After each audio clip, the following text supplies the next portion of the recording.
రామాయణం జరగబడింది, రాయబడింది, దానికి భాషకు అనువాదం ఇచ్చి సాంస్క్రిట్ ఎప్పటిదో అని నాకు తెలియదు కాబట్టి మీరు గెలవలేరు. అది సంస్కృతం రాశారు అన్నప్పుడు నువ్వు లక్షల సంవత్సరాలు కాదు 2500 సంవత్సరాలు బీసీలో లేనప్పుడు నువ్వు ఎలా రాసావు అని అడుగుతాం ఖచ్చితంగా. ఇప్పుడు నువ్వు ఎలా రాసావు లేనప్పుడు నువ్వు ఎలా రాసావు అంటే రామాయణం జరగలేదు అని అంటారు. మీరు చెప్పండి ఎలా రాశారు.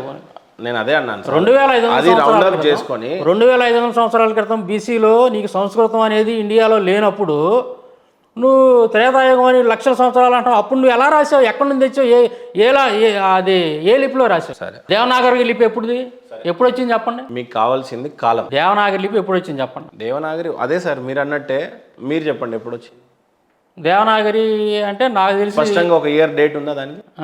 ఇయర్ డేట్ ఉందా? స్పష్టంగా ఉండకపోతే ఒక సంవత్సరం అటు ఇటుగా ఉండొచ్చు. అదే నేను చెప్తే ఇప్పుడు ఒక సంవత్సరం అటు ఇటు లక్షల సంవత్సరాలు అటు ఇటు ఉండేదానికి తేడా ఉంది. నేను అదనట్లేదు సార్.